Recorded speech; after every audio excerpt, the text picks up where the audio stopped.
터진 건 공천 배제만이 아니었습니다. 김용 배제 결정 뒤에 이상한 정황들이 동시에 나왔습니다. 왜 의원 100명 넘는 지지가 무시됐는지, 왜 설득 과정 논란까지 붙었는지. 이거 단순 공천 문제가 아닐 수 있습니다. 지금 바로 보시죠. 주말 사이에 이제 50명이 넘는 국회의원이 김용 전 부원장, 민주연구원 부원장의 공천을 찬성한다라는 소식이 전해졌었는데 오늘까지 제가 세보니까요. 73명으로 늘어났어요. 근데 그 와중에 한 7시쯤 민주당에서 공천 관련한 기자회견이 있었는데 이 자리에서 김용 전 부원장의 공천 배제 결정에 대한 소식이 전해졌습니다. 그 외에도 이제 하정우 AI 수석 같은 경우에는 부산 북갑으로 공천이 확정이 됐고요. 김용남 전 의원은 조국 대표가 출마를 한 평택을로 확정이 됐습니다. 그리고 김남국 이 하정우 수석은 확정이 아니군요. 지금 이제 사의를 표명했다군요. 김남국 전 의원 같은 경우에는 안산, 이광재 전 지사는 어디였죠? 이광재 지사는 하남으로 가는 거, 하남갑으로 가는 거. 이제 이렇게 공천이 결정이 됐습니다. 요거 이야기를 좀 해보죠. 김용 전 부원장 관련해서 어떤 의견들 갖고 계신지 듣고 싶어요. 일단 좀 아쉽죠. 전 개인적으로 좀 아쉬운 것 같아요. 왜냐하면 좀 민주당에서 지금까지 해오고 있는 TF들도 있고 위원회들이 있잖아요. 뭐 조작 기소로 인해서 피해본 사람들에 대해서 지금 꽤 대응을 하고 있는데 그 조작 기소의 대표적인 사람이 지금 김용 전 부원장입니다. 근데 이분에 대해서 아예 공천을 배제했다. 이거는 국민들이 직접 심판할 수 있는 권리를 박탈한 것이 아닌가. 적어도 이번에 한번 기회를 줬으면은 국민들이 직접 투표해서 한번 심판할 수 있지 않습니까? 정말로 국민들의 생각은 어떤지 이 부분에 대해서 한번 검증을 받고 그러면서 당 차원에서도 어떻게 더 강하게 갈 것인지도 좀 결정할 수가 있었을 텐데 그런 기회가 좀 박탈되고 있으니까 앞으로 그러면 조작 기소 TF라든지 이런 활동들은 어떤 방향으로 가게 될 것인가 이것들에 대해서 좀 고민 안 할 수가 없습니다.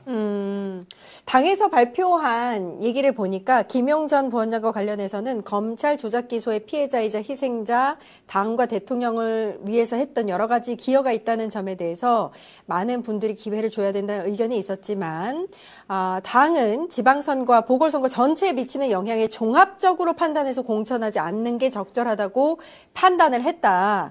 오늘 만나 뵙고 전후사정 설명드렸고 선당 후사 큰 결단을 내려줄 것을 기대한다. 라고 남겼습니다. 예. 이렇게 제가 말씀드려 보겠습니다.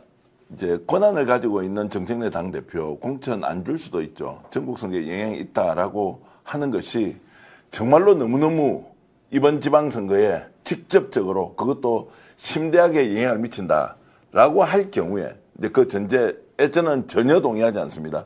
그러나 그 전제가 있다고 할 경우에 김용 부원장의 상황에서 당대표 또는 사무총장이 어떤 식으로 설득을 해야 되겠습니까? 전화를 하고 또는 따로 만나서 당신이 가지고 있는 사정 충분히 알겠다. 민주당 국회의원들이 무려 73명이나 이렇게 서명도 하고 기자회견도 했는데 받아들여야 함에도 불구하고 내가 못 받아들이겠는데 이번에는 다음 총선을 생각하면서 또는 내년에 보궐선거도 있지 않겠느냐. 그런 걸 생각하면서 저희 뜻을 좀 따라와주면 어떻겠습니까? 라고 본인은 매우 섭섭하겠지만 그런 이야기 정도는 해야 하는 거 아닌가요? 그 과정이 중요했던 것 같기는 합니다. 그러니까 어떤 일이든 모르지만 지금. 생각이 상황에 따라서 사람마다 의견이 다를 수 있는 거 아닙니까? 논쟁이 붙을 수도 있죠. 그런데 마지막에 결단 내리는 사람은 권한을 가진 사람이죠. 당대표지 않습니까? 언론에 우리가 아무리 김용 부원장을 공천 주라 하더라도 우리는 주장일 뿐이고 권한자는 아니지 않습니까? 그러면 그 이견이 존재할 때 당대표나 당 지도부가 해야 할 일은 저는 설득의 과정이 있어야 한다. 만약에 전화 한 통도 제대로 하지 않고 오늘 이현희 전략기획위원장이 만났을 때 본인은 기자들 앞에서 이렇게 이야기합니다. 충분히 설명했고 양해를 구했다고 얘기를 하는데 예. 그게 거짓말이라면 어떻게 해야 돼요? 저는 이제 시청자 여러분들께 그게 사실인지 아닌지 모르겠는데 이현희 위원장이 제가 알지 않습니까? 그러면 이분이 그 자리에서 김용 부원장하고 얘기를 했던 것이 충분히 설득하고 양해를 구했다라고 하면 근데 그것이 아니라면 어떻게 되죠? 당대표가 이 정도 되면 전화를 한 통 해서 이거 지금 여러 가지 상황 당신 뜻을 받아들이지 못하게 좀 수용해 주면 안 되겠느냐라고 하는 것이 정치 도의상 필요한 거 아닌가요? 자, 그런 면에서 김용 부원장이 받아들이고 받아들이지 못하는 거. 왜냐하면 당에서 결정했기 때문에 제 생각으로는 내일쯤 국회에서 기자회견을 하고 당의 결정을 존중한다라고 발표할 것이라고 봐요. 그 정도의 정치력을 가지고 있는 김용 부원장이기 때문에. 그러나 그 과정에서 나타났던 여러 가지 상황들은 저는 도무지 이해를 할 수가 없다. 그러니까 공천을 주고 안 주고의 문제가 아니라 감정적으로 아예 배제하려고 결심을 한 상태에서 결과를 거기에 끼워 맞춰서 간 것 아니냐라는 생각까지 들어서 굉장히 아쉬움이 크다. 사실 제가 이제 감정을 많이 자제하고 있는데, 야, 이런 것 같으면 정치 왜 그래? 사람 살다 보면 자기는 그런 때가 오지 않습니까? 누군가에게 억울한 누명을 덮어쓰고 혼자서 독박 쓰면서 모든 고통을 감내해야 할 때, 그 고난자가 그 사람을 버리는 상황이 지금 전략기획위원장, 조성래 사무총장, 정청래 대표에게는 그런 상황이 인생 전체에서 오지 않습니까? 예. 그럴 때 어떻게 상대가 고난자가 하는지를 한 번쯤 생각하고 역지사지해 볼 필요가 있다는 말씀을 드립니다. 예. 부대변인님 어떻게 보셨어요?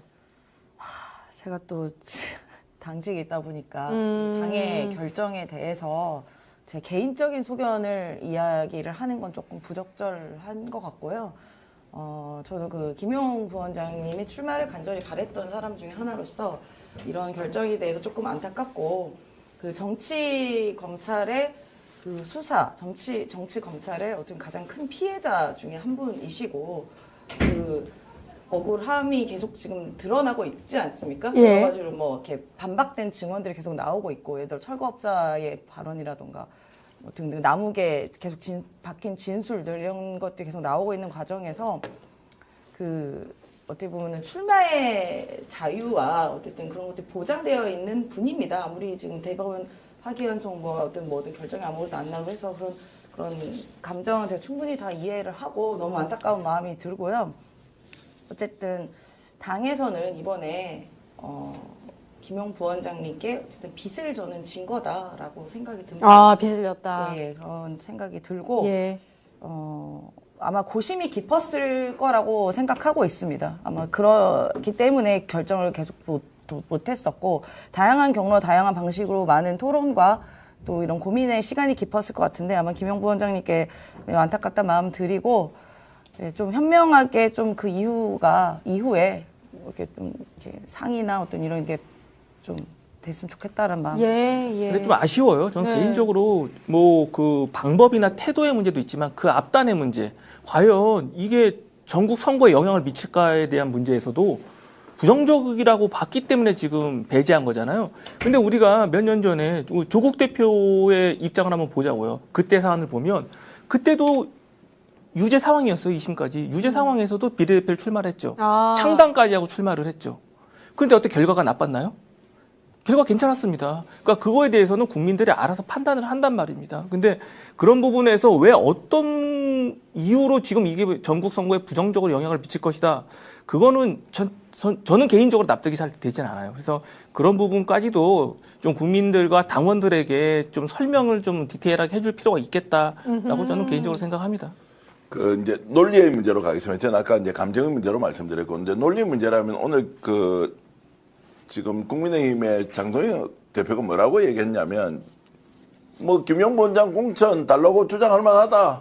왜냐하면 배후에 이재명이 있기 때문이다. 뭐 이렇게 얘기했어요. 굉장히 저는 이제 기분이 나쁘기도 하면서, 야, 이것들이 정말 수준이 이거구나. 근데 우연의 일치입니까? 정청래 대표가 오늘 공천 배제 결정을 했던 것이 장동혁의 논리를 받아하는 것 같아요. 지금까지 장동혁의 모든 논리는, 국힘의 논리에 대해서는 일체 배격, 반격 또는 반대로 했죠. 내란 세력에서 아직 벗어나고 있지 못하는 국힘의 저 행태에 대해서 국민들은 이번에 내란 세력 최종 심판은 이번 보궐선거다. 그 내란 세력은 국기를 물러나게 했던 것이 아니라 일단 내란을 직접 일으켰고 비상계엄을 했지 않습니까? 그 전에 있었던 일련의 사건들의 핵심이 뭡니까? 검찰이 범죄 집단이 되어서 죄 없는 사람을 덮어 씌워서 결국에는 수사하고 재판하고 기소하고 실형 때리고 하는 이 일련의 과정에 주도 역할을 했던 것이 윤석열 정권의 실체지 않습니까? 예. 거기에 가장 큰 피해를 입었던 사람이 지방선거에 영향이 있으니까 장동혁이 하는 논리에 빠져들어서 혹시라도 그렇게 될까봐 배제했다. 여기에 대해서 논리적으로 일단 동의하기 어렵고요. 청와대에서 지금 이 문제에 대해서 며칠 전에 대통령의 의중은 정확하게 이제 알 수는 없지만 우리가 해석을 하면 대장동 문제에 대해서 동아일보 그 당시에 한국신문상 받은 거 사과를 하거나 해야 된다고 했지 않습니까? 자, 그 말은 뭡니까? 대장동 문제에 억울한 사람이 결국 나와서는 되지 않는다라는 것을 저는 우회적으로 비쳤다고 생각해요. 설사 대통령의 의중이 전달되지 않았다 하더라도 당대표는 이걸 보고 좀 더 과도하게 해석을 했어. 야, 맞지. 아니, 이거는 대통령이 그 뜻이 아니라고 하더라도, 대장동 문제 완전 엉터리다. 이거 판가름 났다. 자, 이거 어떤 식으로 이번에 우리 국민여러분 같이 심판해 주세요. 민주진영 다 함께 나섭시다. 그런데 김용을 그러면 가장 어려운 지역 하남의 선수를 띄울 테니까 민주당이 당력을 집중해서 이번에 결판을 봅시다. 라고 할 수 있지 않습니까? 그런 면에서 저는 논리적으로 이해가 안 된다는 것이고, 마지막 하나는 정청래 대표가 이런 식으로 해버리지 않습니까? 그럼 본인이 8월 달에 전당대회 할 때 도움이 됩니까? 이렇게 해서 사람의 감정을 막 이렇게 놓고, 그리고 논리적으로도 감정적으로도 잘 이해가 안 되는 이런 것은 결국에는 뭐냐? 정청래 대표가 봤을 때 김용부 원장이 당으로 이제 들어와서 국회의원 배치를 다는 순간 본인을 견제하는 세력 쪽에 서지 않겠느냐? 라고 이제 생각을 했기 때문에 이번에는 안 돼라고 배제하면서 전화 한 통하지 않고 상의도 안 통하지 않고 양해도 구하지 않고 이런 방식으로 야, 너 일이지 뭐 너가 그래봐야 아직 국회 입성도 안 한 정치 초보지 라는 방식으로 배제를 했을 경우에 본인의 정치에는 도움이 되냐고요. 그래서 논리적으로 보더라도 이것은 너무나도 저는 잘못된 결정이다. 그러나 결정을 평가만 할 뿐이지 제가 어떻게 권한해가지고 할 수 있는 것은 아니지만 왜 정청 대표는 이렇게밖에 결정할 수 없었을까? 그러면 앞으로 돌아가서 최초에 그런 감정의 흔적들이 좀 남지 않도록 충분하게 설득하고 양해하고 동의하도록 하는 과정도 너무나도 부족했다라는 걸 생각하면 결론 의도적으로 김용을 원래 줄 마음이 없었다. 그 이상 이하도 아니다라고 저는 결론을 내리겠습니다. 예. 오늘 사실 이제 공천 관련해서는 강준현 수석 대변인이 오후에 한 6시 반쯤 발표를 한 건데 김용 전 부원장 출마 관련해서는 오늘 만나 뵙고 전후 사정을 잘 설명드렸고 선당 후사 큰 결단을 내려줄 것을 기대한다라고 설명을 하긴 했는데 이게 잘 설명이 안 되고 서로 소통이 안 된 상태였는지 그러면 그 사람은 어디 가서 누구한테 했어요? 그러니까 사실 자기 집에 확인을 이불 덮어서 그 말했어요? 예, 해봐야 누구한테 되겠죠. 해야 됩니까? 예. 김용부 원장한테 하거나 김용부 원장과 가장 가까운 사람한테 하거나 해야 되는데 언론에 대고 그렇게 얘기를 하죠. 예. 그럼 누군가 이야기했겠지. 예를 들어 김용부 원장하고 잘 아는 사람이 황현실 앵커다 그러면 황현실 앵커한테 전화해서 설득 잘 좀 해주세요 라고 한 걸 그렇게 하는지 그 사람이 누구한테 얘기했는지 지금 강준현 지금 부위원장입니까? 수석 대변인 그 누구한테 얘기했는지 본인이 밝혀보라고 하세요. 그 이야기를 누구한테 했는지. 예. 그 이야기를 해야 될 거 아니에요. 예, 일단 기자들을 만난 자리에서는 질답에서 이런 답변이 나왔다는 거. 제가 좀 아쉬운 것 중에 하나가 현재 지금 한 160명 정도의 민주당 국회의원들이 있는데 아까 말씀드린 대로 지난 25일 주말에는 한 55명 정도 이틀 만에 17명이 늘었고요. 오늘 하루에만 69명 중에서 또 3명이 늘어서 최종 72명이 공천에 찬성하는 입장을 냈는데 그게 또 지도부의 설득까지는 가지 못했다라는 좀 아쉬움이 있습니다. 이 이후에 이제 또 어떻게 진행이 되는지를 좀 살펴봐야 될 것 같아요. 예. 그리고 오늘 공천 발표한 부분에 대해서는 경기 하남갑의 이광재, 평택을의 김용남, 안산갑의 김남국 이렇게 결정이 됐습니다. 요 세 군데의 공천은 어떻게 보셨는지 부대변인님? 네, 하정우 수석도 이제 오늘 사의 표명을 했고, 예. 이제 출격할 일이 이제 남아 있고요. 계속 이제 중요했던 곳이 가장 핫플레이스라고 하는 곳이 이제 예를 들면 평택인데, 이 평택에 과연 어느 분이 가는 것이냐에 대해서 여러 가지 이야기가 있었는데, 결국 이제 김용남 의원이 원래 하남을 굉장히 좀 그죠. 얘기가 있어서 그래서 용남, 하남, 가남 이런 얘기도 계속 맞아요. 있었고, 한데 결국은 그 조국 대표와의 관계에서 조금 더 자유로운 그 김용남 의원이 가게 된 것 같습니다. 왜냐하면 또 이광재 의원 같은 경우는 조국 대표와의 그 관계에 있어서 조금 껄끄러울 수도 있다는 평가가 있었던 것 같아요. 왜냐하면 또 예전에 뭐 이렇게 가서 같이 경쟁을 하기에는 조금 그런 거 아니냐 뭐 이런 얘기도 있고 해서 그렇게 된 것 같고요. 일단 김용남 의원 같은 경우는 보수 쪽에 원래 몸을 담고 있었던 분이기 때문에 조국 대표와의 껄끄러운 감정이 전혀 없습니다. 오히려 공격했던 분이거든요. 예. 그래서 그런 부분도 아마 고려를 하지 않았나 아하. 싶고 지금 이제 이 평택에 6파전이 된다는 얘기도 있습니다. 그러니까요. 개혁신당까지 이제 합류를 하게 된다는 얘기가 있으면 지금 민주당 저기 이제 유이동 후보 네. 나왔죠. 그다음에 국민의힘, 국민의힘. 조국혁신당, 진보당, 황교안 이제 개혁신당까지 6파전이 되기 때문에 사실 이게 그냥 뭐 네임밸류가 더 그 유리할지 아니면 이 당세가 유효할지 아직까지는 모르겠습니다만 뭐 김용남 의원이 어쨌든 민주당 간판을 달고 나가서 잘 그런 부분도 돌파해서 보수 쪽의 마음, 중도의 마음 뭐 다 잘 섭렵할 수 있을 거다라고 저희는 믿고 있습니다. 그렇군요. 김용남 전 의원이 이제 공천 발표 나고 나서 직후에 페이스북에 글을 올렸는데, 뭐 이제 평택 선거에서 아직 내란에 대한 반성을 회피하려는 전당의 후보, 뭐 국힘 같은 곳이겠죠.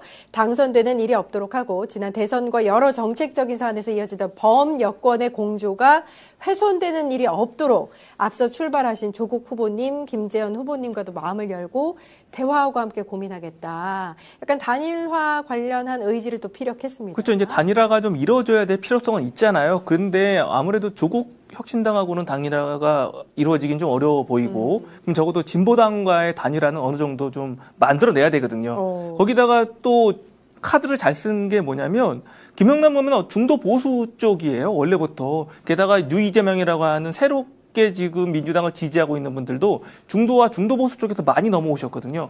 그렇다면 거기에 외연확장, 그리고 아직은 민주당을 뽑지는 않지만 이재명을 지지하시는 그런 평택 시민들, 그런 분들에게서는 당연히 김용남이 좀 더 훨씬 선택이 하기 좋거든요. 그런 부분에서도 이광재 후보보다는 아무래도 평택에서 좀 싸우고 좀 더 확장력을 보이는 것은 김용남이 훨씬 좋지 않을까. 게다가 이 조국혁신당과의 관계가 굉장히 중요합니다. 지금은 어쨌든 민주당이 조국혁신당하고의 단일화 부분에서 단일화도 뭐 민주당 중심으로 할 수밖에 없는 거잖아요. 그렇다고 지금 조국 대표가 본인이 내려놓겠다가 쉽지 않은 상황 속에서는 선명성을 가지고 갈 수 있는 사람, 그렇다면 당연히 지금 후보들 중에서는 김용남이 가장 뭐 잘 된 것 같다 이렇게 저는 생각합니다. 딱이다, 딱 어울린다. 네, 그렇습니다. 중도 보수보다는 중도 실용주의 뭐 이 정도로 표현을 하는 게 좋을 것 같습니다. 예. 제가 이제 조국 대표 말씀을 좀 드리고 싶은데 예.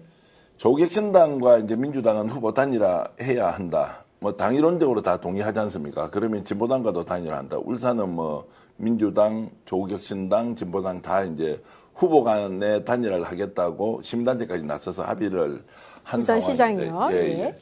그 울산시장 선거를 놓고 이제 그렇게 하는데, 그러면 이제 평택을에서도 후보 단일화가 이제 필요하다라는 거 다 알고 있지 않습니까?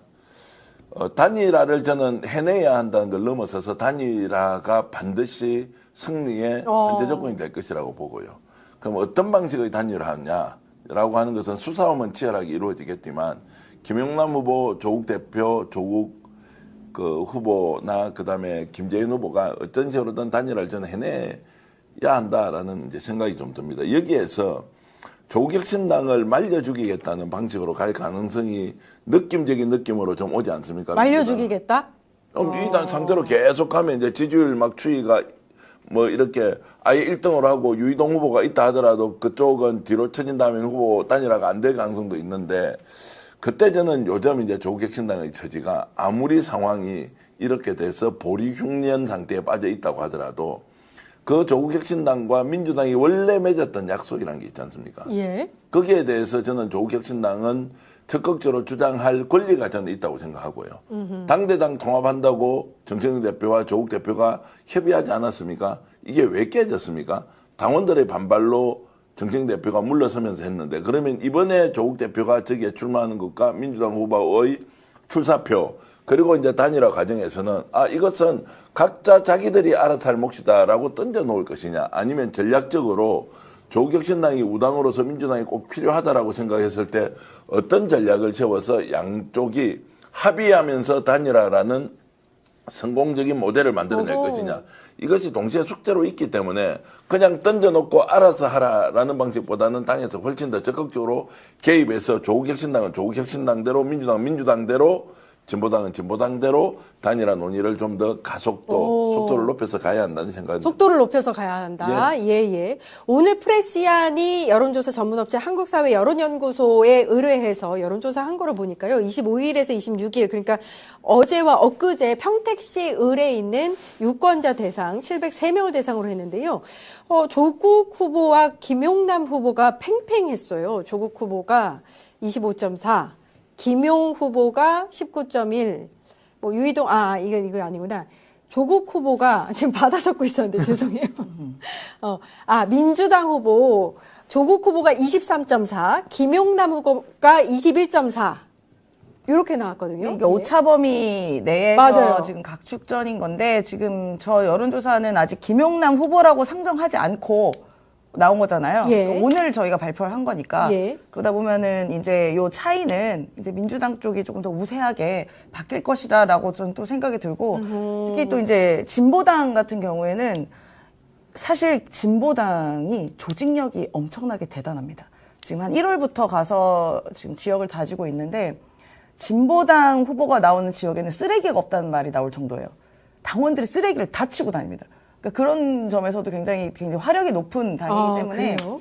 저희 민주당도 긴장하고 저희도 최선을 다해서 저희도 집권 여당이다 보니까 당연히 최선을 다해서 승리를 위해서만 네. 당연히 목표를 해서 열심히 하겠다는 말씀드리고 네, 김영남 우리 후보님께서 어깨가 무거우실 것 같다라는 네. 생각이 듭니다. 갑자기 급 마무리를 하시는데 아니 그러니까 사실 오차 범위 내에서 1, 2위를 다투고 있다면 지금 김용남 후보가 이거 여론조사 할 때는 후보가 아니었잖아요. 지금 민주당 후보가 됐으니까. 확정되니까 좀 그러니까. 더 올라갈 오. 것이고요. 게다가 이제 진보당과의 문제에서도 집권 여당이잖아요, 민주당이. 예. 그러니까 해줄 수 있는 것들이 많다고요.